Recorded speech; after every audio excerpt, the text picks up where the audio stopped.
Welcome to the Urban Engagement Podcast. Let's get started. Here's your host, Reverend Britt. All right. Well, welcome everybody. This is our Urban Engagement Podcast. I'm Reverend Britt, Vice President of External Affairs for City Square. And we have a very special guest with us today, and I'm proud that we were able to get him. He is Jim Schutze, who's the city columnist for the Dallas Observer. He's been there since 1998.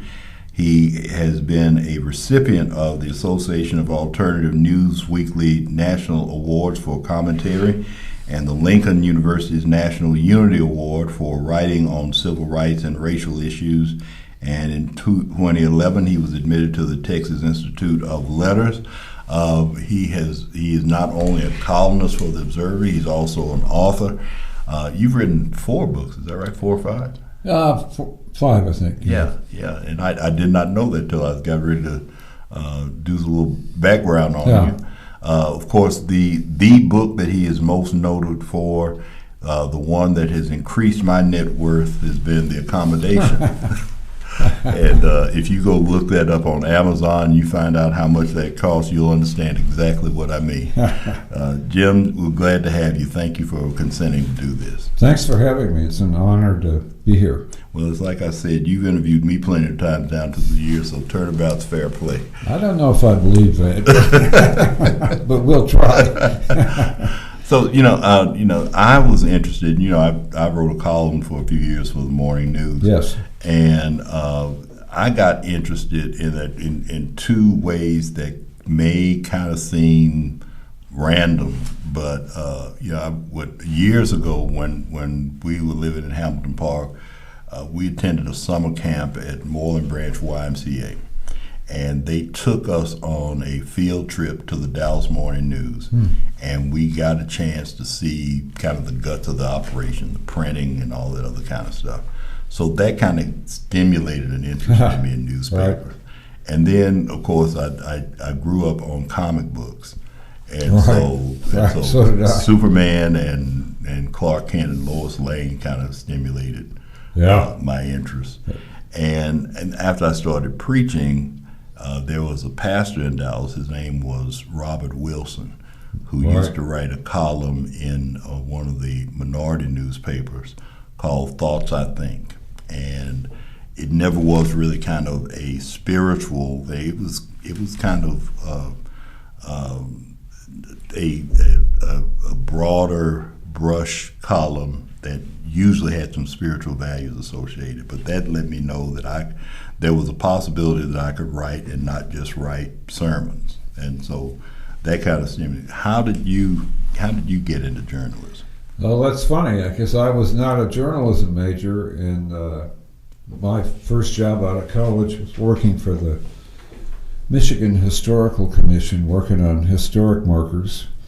It's so funny that you mentioned comic books. I worked on a project that required me to go downtown to Detroit to the Detroit Free Press. Right. And I walked up to the building, and it looked like the Daily Planet. And I thought, I want to work here. And when I interviewed, the editor was interviewing me, said, "Why do you want to work here?" And I said, "The place looks like the Daily Planet, and I want to be Clark Kent." And he said, "Yeah, well, think Jimmy Olsen." Jimmy Olsen being the kid, copy boy, right? Which I was for many years. I just found I didn't expect to be a newspaper guy, but I loved it. I also, when I walked in that newsroom, I looked around, a huge place, people standing around, men and women in their shirt sleeves, stamping out their cigarette butts on the floor, talking loud, and I thought, this looks like every kick-out, loser, misfit in the world, and I thought, home at last. I found your place. My people. Yeah. Well, I really think you've done a great job in going around and introducing you to some of the staff. You are widely read, and believe it or not, widely respected. Well, that's good to hear. And we really appreciate your perspective. So you grew up in Detroit? I grew up in Michigan. I grew up in Ann Arbor and Pontiac, outside of Detroit. And then I lived in Detroit as when I was working for the Free Press throughout my 20s. I lived downtown. Okay. And so you came to Dallas when? In 1978, the LA Times owned the Dallas Times-Herald, which no longer exists. Right. And they announced they were going to have a newspaper war with the morning news. Right. I think looking back on it, if you're going to have a war, don't announce it at the beginning. Because Belo, the local newspaper company, man, they geared up. Wow. Because this was their home turf. But newspaper wars, I had worked for a newspaper under those circumstances in Detroit. It's really fun. It's competitive. Right. It's hardcore, and I wanted to be a part of it here. We lost that war, went out of business, right. And when we got beat fair and square. But in the process, I made the mistake of marrying, oh man, I'm going to regret this. I married a Dallas native. We can edit that out. Okay. Only a wonderful choice, except that I didn't realize if you married a Texan, you can't ever leave Texas. There you go. So here I was, and here I've stayed, and I've come to love it. I told my wife a few years ago that I was starting to feel like a native Texan, and she said, "Well, you're not." Yeah, we let you know when you get your papers. That's right. Yeah, Thank you very much. I understand now. Yeah. But I've been here a long time, and I've come to love Dallas. I think of it as my hometown. I remember the Times-Herald, and there might be some listeners who are too young to remember that, but my grandparents took the Times-Herald. My father and stepmother actually took both the morning news and the Times-Herald. So remember those days. Yeah, wow. Yeah, because the Times-Herald at the time was an afternoon paper, and then it became a morning a paper along with the morning news. But that was it could well have been, now that I look back on it, and now that you mention it, could well be because the morning news was the conservative paper. Yeah. The Times-Herald was much more of the liberal paper. Right. But I remember both the sports pages and the Metro and the editorial sections of both those papers kind of helped form my view of what Dallas is all about. And then when I got involved in public life, I probably was interviewed more by the Times-Herald than by the morning news. And I really think the competition was important. I mean, it's made me think that maybe the closest thing to integrity in the news business is just competitive anxiety. Right. The other guys are going to beat you to the story. And I've seen many market studies for newspapers. They all come back to the fact that the most important thing in the reader's mind is whether you're telling them the truth. Right. And so a lot of people will say, well, sensationalism sells and so on. But actually, in the long run, that's not true. You got to hold on to the reader's trust. Right. And Americans are very show-me people. Right. They'll be the judge. And I think when newspapers or all media are competing with each other, they sort of got to tell the truth just so the other guys don't get ahead of you. You at least have to tell the truth first. Yeah, that's right. Or you do your best job or not get caught. Right. The other great thing I loved about newspaper wars was we spent a lot of time catching the other guys making mistakes and trying to rub it in their faces. Right. Didn't mind telling you I told you so. Yeah, right. So now you went to the Dallas Observer in 1998. Yeah. I would imagine some others had kind of had the hopes that the Observer would kind of take the place of the morning news of the Times Herald in terms of the status and mindset of Dallas. Yeah. Has that happened, or do you think? No, the ownership of the Observer, which is owned by a chain, which at that time was called New Times, is very interesting. Their philosophy is that there's nothing in it for them to be a liberal paper or a conservative paper, that they should just do good stories and get as many readers as they can. They don't believe that means that every story should be this down-the-middle Walter Cronkite objective. And they tell you, if you work there, go ahead, have an attitude, but show your cards so the reader knows where you're coming from. Right. And the paper winds up being, we over the years we've had some really what I would call conservative stories, and some very liberal stories, and we did really well with that for a number of years. Now it's all online, and it's a whole new world. It's hard to tell who's who philosophically. Newspapers are kind of dying now. Kind of dying. Yeah.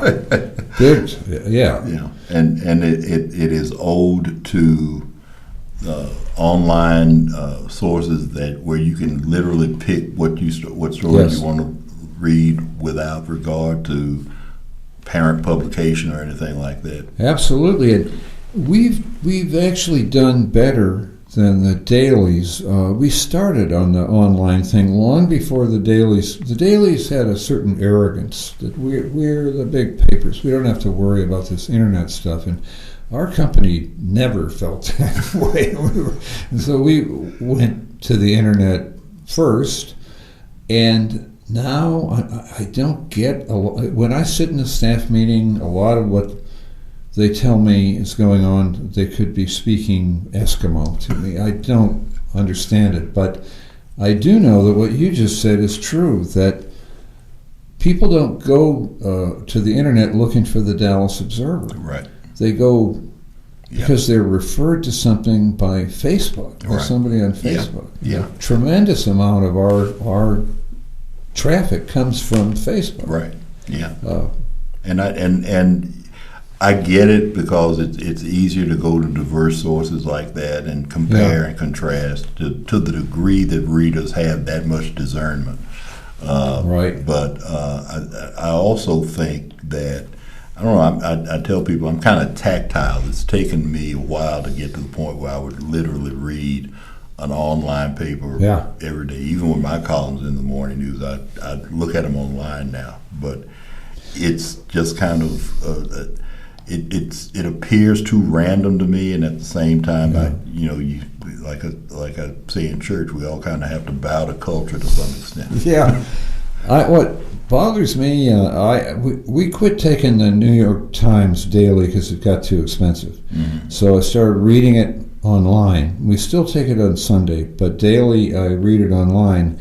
And the thing is, I can read the New York Times online in 10 minutes. Right. I used to spend a long time. Right. So there's something I'm not getting. It's interesting, and we're going to take a break after this. When we moved into the house we're in now, and it's got a much larger living room, and I kind of had this fantasy of me in the living room on the floor with the newspaper spread out for me and just kind of reading it all day Sunday. That has never happened. It's always a rush. Just before I go to bed, I start thinking, I haven't read the newspaper yet. Let me go look at it online. Yeah. I do remember as a kid in Michigan, we took the Ann Arbor News, the afternoon paper, and we waited for it to show up, and then we divided it up in sections. Yeah, somebody got sports, somebody got, and then we sat in the living, just on the floor, reading it, and I was trying to remember why was it so interesting, and then I thought, we didn't have a TV. That makes a difference. Yeah, right. There was nothing else going on. This is Gerald Britt, Vice President of External Affairs for City Square. This is our Urban Engagement Podcast, and we are having a conversation with our guest, Jim Schutze. We'll be right back in a minute. Hi everyone, this is Chuck from City Square's advocacy team. 2019 is a busy year here at the Square. If you're listening to this podcast, you probably care as much as we do about the issues facing our neighbors struggling with poverty in Dallas. To help you stay current with our work and find opportunities to get involved, we launched a new website, citysquareadvocacy.org, early this year. Head on over when you get a chance and check out the work we're doing to make life better across our city. There are so many ways to get involved. We can always use more help. Now back to the program. We're here with Jim Schutze, and we are having a very interesting conversation about his career in the in journalism, and his. We're going to talk a little bit more in just a minute about his book, The Accommodation, which is the one book out of 5 that he has written. The other books that you've written, and I noticed I didn't look at them closely, but those are That's all probably good. Those are crime dramas. True crime. Okay. Stories about murder cases. Okay, and the one that's called, is it The Preacher's Daughter? Preacher's, girl. Yeah. What is that about? That of course that piqued my interest. About a woman in North Carolina who poisoned a series of boyfriends and husbands with arsenic. Wow. She was the daughter of kind of a Jake Leg preacher, not associated. But right. He went around to the mills and right. preached, but was a bad guy. Right. And so she had a tough youth and grew up and poisoned all of her husbands. But when I told my mother-in-law that what I was working on, she said, she's a native Texan. I told her the story, and she said, "Well, those North Carolina women have always been like that." So now, do you take time off to write books, or do you write them while you're working on? During that time, I didn't have a job. Okay. It was after the Times Herald went under. Okay. In '91, and I was freelancing and writing books full time until '96 when I went to work for the Houston Chronicle. But that's what I did for a living. Okay. What's the biggest difference between Dallas and Houston? I like Houston. No, I worked for the Houston Chronicle up here. I was their Dallas guy, but I had to go to Houston a lot, right? Because I worked for that paper. And I like the fact that it's such an international city. It's a port city, and there's all kinds of people there. A little bit different attitude toward diversity. I don't want to make Houston out to be a liberal city, because it's not. It's not.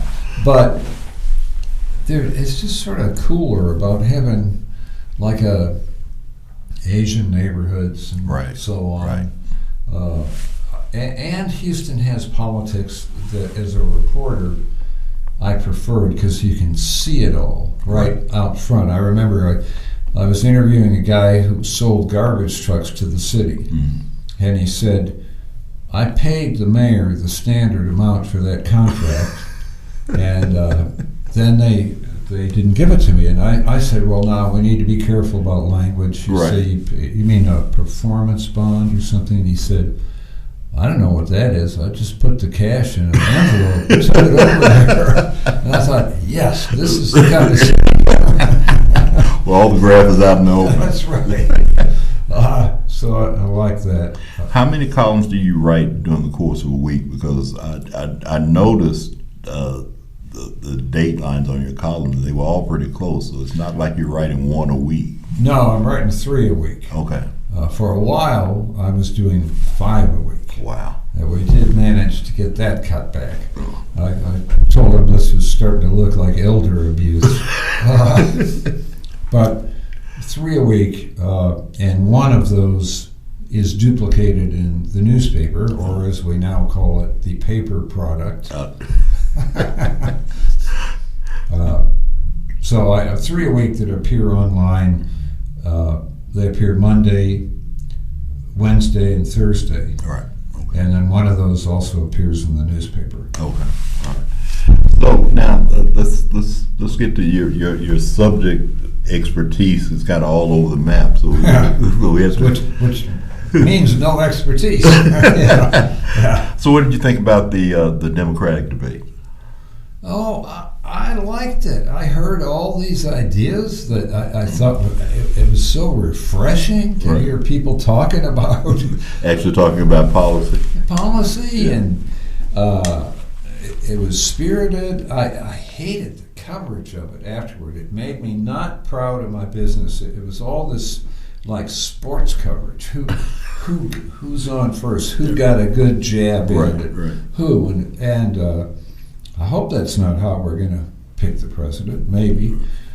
Yeah, I tell people it's actually too close. It's the election season in earnest is too far away to start picking winners and losers yet. Yeah. I mean, you can pick who you like, which along with about $2.25 and get you a cup of coffee. Right. My only specific takeaway, I was on vacation with my sister and brother-in-law and my wife when we watched them, and I have to admit, I kind of winced at Joe Biden's "not a racist bone in my body" remark. Right. And I've written about that for the paper this week. I just don't think that's a good thing for us old white guys to say. Better to just be quiet. Yeah. There's a little bone in there somewhere. If we got to do a scan. Yeah. Almost all of you. Yeah. Yeah. But no, I get what you're saying, in that I think we're going to have at some point. There's some people who are going to have to lighten up on this retrospective on what people said and how people voted, and because some of the ones who are making the biggest deal about this don't understand the times in which how it was. Yeah. It's also, I find, I have a smart son who's in his early 30s, and I love dearly. It's not easy to explain to young people how things were. And if you say, well, look, Biden had to oppose busing because he had to be pragmatic, and Boston had a bunch of riots, and he wasn't going to get elected to anything. Right. The reaction from young people I get is, he opposed busing? They don't. It doesn't. It's a lot from those times that doesn't compute, and maybe it shouldn't compute. Right. Yeah, I mean, and it's. There's a and we can talk about this a little bit later. There's a huge difference in opposing Confederate monuments, say, because even though they were erected 60, 70 years ago, and opposing someone who had to vote with segregationists because they were the ones in the room at the time. Yeah. And arguably, you probably couldn't get anything done if you didn't have their support on some issues. There was a good story on Vox, which is becoming one of my main go-tos, about Biden's history on busing, and it talks about the fact that he tried to support it. He went out on a limb. He did support it early on. Right. And then the heat just got too bad, and if he could get out of politics. Right. Or he had to make some kind of compromise. Yeah, so that's a challenge that I think we're going to have to live with, and at some point make our peace with. Yeah. So, do you think Trump will be impeached or impeached before the election, or arrested after the inauguration, or reelected? or reelected. Yeah. And I am so worried about what's going on. I look outside this country. I look at Europe and Australia and New Zealand. Wherever you've got a bunch of white people, you've got this bloom of resentment. I hear it, different names given to it, identitarian, all this stuff. It's pretty, I don't think it's hard to understand. I think as soon as publicly, visibly, significant numbers of so-called non-white people started pulling ahead of so-called white people, like, for example, when we had the Obama family on TV every day. Right. A ton of white people just went nuts. Right. And right. And it's almost like a comet flew over and sprayed out some kind of dust that only affected white people. Right. And there's this identity-related craziness, and it's scary to me. The attitude I get from it is, we will pull this house down. Right. If we have to give up white. And the question it raises in my mind is, okay, tell me what white is. Tell me what that word means. Right. Don't tell me how you look. That ain't gonna get it. Tell me what that word conveys. And there's I find this moment really scary because of that element of insanity almost. Right. How could it be that all these people I grew up thinking of as conservative, family values, church-centered, reasonable people, do not care if Trump lies to them, if he's a sexual hound dog, do not care. Right. Yeah. Well, it amazes me as well, and I just I think that it's going to take, and I said this earlier, a type of revolution that really kind of breaks open in order for people in reaction to this to not be so nice and to not worry about being so fair, and be assertive, if not aggressive, in saying that this is not who America is. Well, and if the white thing is never going to soften up, if it's going to get more brittle and militant, then we're looking at because the clock is not going to go backwards. Yeah, exactly. And so we are looking at some kind of push comes to shove.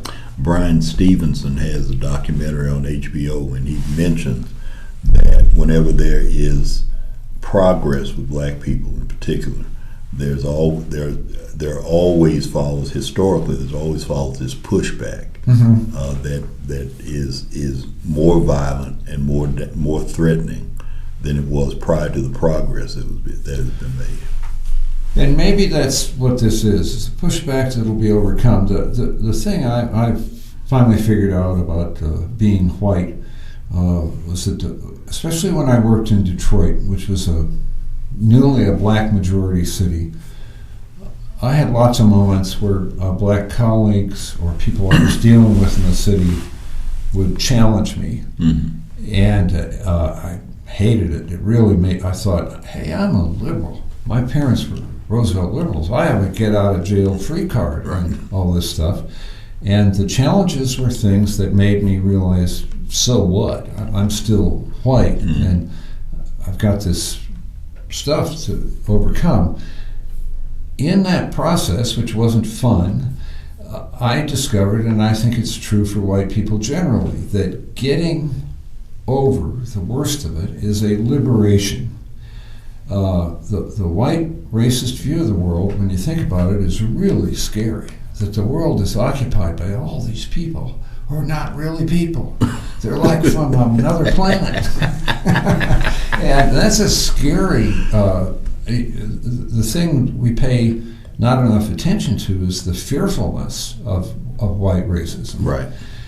And as we get out of it, we are freed. We look out the window in the morning and we think, wow, everybody's people. Right. You know, even if I don't like him, right. even if I'm mad at my neighbor, he's just a guy. Right. Like me. That is a liberation, and it is a reward that white people achieve when they move out of the worst of racism. And my hope is that reward, certainly when you look at young people, right, you see it working. It is more and more apparent that young people don't see race as an issue. Right. And that's good and bad in the sense that it's good in terms of our being able to experience a new type of, bare minimum, a new type of citizenship. Yeah. It is not good if that means that people become unaware or ignorant of their heritage and where they've come from. Their heritage and why things are stacked up the way they right. are. I have run into a young suburban white attitude, which is, how come all these black people and Hispanic people are poor? Well, what's the matter with them? Right. We got money. Yeah. Why didn't they go get some? And that's very frustrating for me. Yeah. Hi everybody, this is Matt McBride with City Square. Did you know that 89% of kids in the Dallas Independent School District qualify for free or reduced meals? During the summer, when school isn't in session, food insecurity becomes a real threat to these children. That's why City Square Food takes meals to sites across North Texas each day throughout the summer months, so that kids in our community don't go hungry. We also incorporate fun, educational activities into our site visits, helping ensure the children we serve don't experience what's known as summer learning loss. This work is only possible because of your support. Please consider making a financial contribution at citysquare.org/donate today. You can also support our summer meal program by volunteering at a site near you. Go to citysquare.org/volunteer for more information on how to sign up. Thank you so much. Now, back to the program. So what do you think the message of the 2016 election was? Phew. Yeah, it was, I think it was, I still say it was 95% race. Mm-hmm. I still believe that's the big thing. I do believe there are other things mixed in there. We do have this decision we got to make about our economy and the shape of the society. If we're going to concentrate all the money right. at the top, right. then what is the plan for the people who are absolutely excluded from this economy? Right. What are you going to do with it? You believe in the universal basic income? I do. Yeah, absolutely. I think if we're going to generate this wealth, great. Let's use it to expand all of human experience for everybody. Mm-hmm. And I've read studies about it that have said where it's been tried, people do interesting things. They go to school or learn to play the guitar, whatever. Great. Even if what they want to do is sit on the front porch and drink wine. Right. Right. I know I've run into some rich people who want to do that too. Right. Yeah. And but if we're creating this wealth from a human endeavor, then it should belong to all human beings. And man, I'm also waking up to the fact that this climate change thing is going to push all these decisions. Yeah. Well, I think that when you look at again the encroachment of technology into human spaces, and how they are taking over in terms of transportation and in terms of really using artificial intelligence to do what used to be considered entry-level employment. you're going to squeeze out a whole segment of people, so that when you start talking about a $15 minimum wage, there are going to be very few people that even qualify for jobs that pay $15 an hour. And the change, just in my lifetime, when I was a young man, I worked on the assembly line in Detroit for 6 or 7 years, getting myself through college. I was on the expanded 7-year bachelor's degree program. Which is common now. Yeah, but I remember the assembly line, and I worked on several of them, as far as you could see ahead of you and as far as you could see behind you, human arms. Right. Thousands of arms. Right.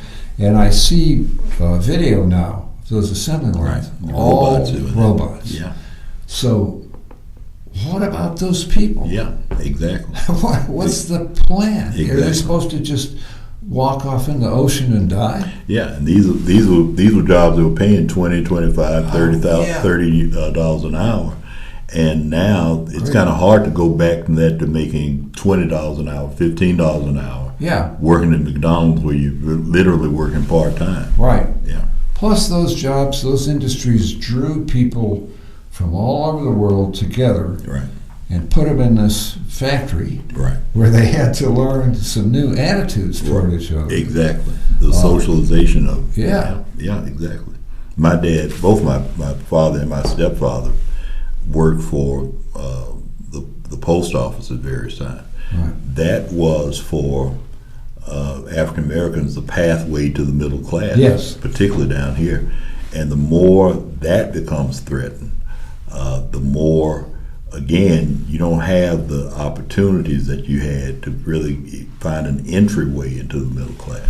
And paying somebody so little that they can work 50 hours and not be able to pay rent and put food on the table, that's not a viable deal.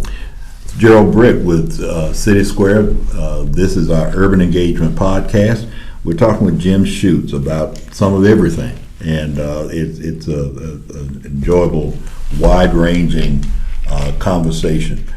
Jim, we asked about the 2016 election. What do you think the message of the 2019 local, state, and school board elections was?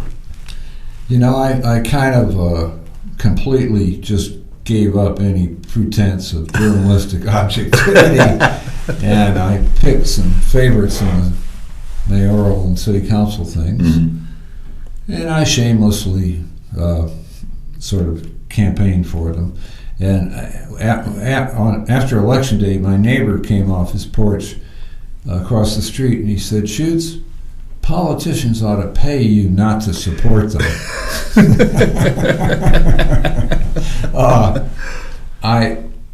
I don't know what the message of this local election was. I admit very candidly that I was really disappointed. I was disappointed in the mayoral outcome, not because Eric Johnson won, but because Scott Griggs didn't. And it was an interesting contest between two worthy adversaries. Right. It's funny, somebody said to me, you know, we argued over the Trinity Toll Road locally for 20 years. Right. And then it got resolved. It went away. Right. We're not going to do that. And somebody said to me the advantage of the toll road was that it was a lightning rod or a dividing line. You could ask somebody, how do you feel about that toll road? Right. And it was almost like party identification. Right. And we don't have that. And I think people don't have a lot of extra energy for local politics and attention, and they often are very vaguely aware of who people are and what's going on. Right. I think we are in a sort of muddy, cloudy period. I'm not sure that I see where we're going. I'm not sure that the outcome was a choice of direction. There's this phenomenon that has kind of, I think it's really kind of slipped up on us, and that is official Dallas. The mayor, the chief of police, the sheriff, the city manager, even unofficial Dallas, when you start talking about the business community, the Citizens Council, are all led by black people. All right. So, and what is the reaction of white Dallas to that? Well, I don't know. I think that young people could honestly not quite be aware of it. They could look at it. I mean, young white people could look at it and not add it up because their heads aren't geared that way. Right. So it's us old people who only think about that. Well, the old people are a problem.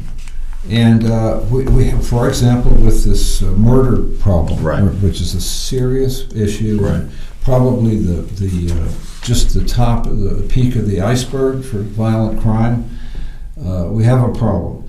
There is kind of an immediate reaction to say, well, then it's the chief's problem. And I don't know about that. Yeah. How do we know that? Well, the idea that she has 700 fewer officers to deal with or to help her solve crime is an issue that can't be ignored. Plus, wait a minute. They said the police said back during the pension crisis, when the former mayor was very critical, painted them as almost crooks for pursuing their interest in the pension thing. I remember them saying, okay, you're going to lose a lot of cops over this, and you'll begin to notice when the murder rate goes up. Right. I believe that's exactly what's happening. Exactly what's happening. Yep. And that all started way before anybody heard about Renee Hall. Right, yeah. You think she's going to survive? I would say yes for now. Mm-hmm. I know the unions are mad at her, and I have a lot of respect for the police unions, but they never like the chief. Right. You know? Right. No matter who it is. Right. She seems to have the solid support of the city manager. We'll see what the mayor thinks. It'll be really funny if the white reaction to all of this officialdom being African American is that they expect that these officials will march in lockstep, because that's not going to happen. Right. Yeah, exactly. I think that the underreported or misreported reaction to the murder rate is poverty. Certainly, it is not happening everywhere but it is happening in southern Dallas. Yeah, it's and where you have poverty, violence isn't the cause of poverty. Poverty is one of the causes of violence. Right. And until we learn how to address poverty, it's almost like it's like the homeless situation. We tried to address homelessness without addressing poverty. Right. And did a poor job at both in the process. Yeah, we've got to think about people's lives. It's interesting about this team of officials. Tell me if you think I'm wrong. I don't think one of them was elected. There was a sense when Ron Kirk ran that this was going to be our first black mayor. Right. So black was an important piece of that. Right. I don't think one of the current officials got there for anything to do with black. I don't think they did. As a matter of fact, I think both Ron Kirk and John Ware were celebrated because we looked at them being competent black officials. Yeah. And we both expected that and gave them a pass on certain things that this group of elected and business leaders will not get a pass on. Right. And fair or not, I believe that it's important for both those officials to know, and I think they know it probably a little bit better than we do, that we've had the first. Now expectations are at the table now. The city manager, T.C. Broadnax, his big deal was that he was brought in from outside. Right. He wasn't from the tribe of City Hall. Right. The chief of police, a little bit the same thing. Right. The mayor if anything, the skepticism is that he may come from too conservative a place, right, with the support he has of certain white business. I said that white word. Certain business leaders. Yeah. So none of those is really turning on race. All right. Hi, everyone. That concludes part 1 of Reverend Britt's interview with Jim Schutze. We'll bring you part 2 on the next episode of the Urban Engagement Podcast. Now, a short message from our host.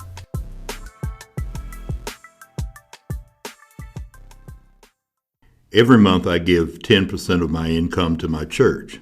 I do it for several reasons. First, I believe what the Bible says about tithing, not just the blessings it promises, but the responsibility I have to symbolically recognize God as the reason and source for all I have. Secondly, I give to help sustain the church for the encouragement, instruction, fellowship, and comfort it provides me. Thirdly, I believe in the work it does, not only for the congregation, but in the community. I've seen the impact and heard the testimonies this church has had on the lives of others. Now, our church doesn't do everything perfectly. One can rightfully argue that we have the capacity to do more, but we can't even have that argument if I and others don't support the church as generously as we can. Every 2 weeks, I give about another 5% of my income to City Square. That's right. I give back to the organization for which I am so fortunate to work. I give to City Square for much the same reasons I give to the church. I am further encouraged by the work we do and the fellowship of a great group of colleagues who wake up every day trying to figure out how to make life better for the people we categorize as poor and for the city of Dallas. Here, too, I've seen the impact of that work. I've seen the lives changed. I've talked to the people who are better for the programming, the friendship, love, and the affection they have found with our staff. I wish I had a dime for every time I've heard someone say, I don't know what I would have done if it hadn't been for City Square. Now, you and I have heard testimonials of other people who have been helped by other organizations who have said the same thing. I can only tell you that I am proud to work for an organization that is in a community of nonprofits that are working to lift people out of poverty and give them an opportunity for a better life. City Square has some 17 different programs that touch the lives of people in critical ways. Our housing programs have taken almost 500 people off the streets in the first 6 months of this year.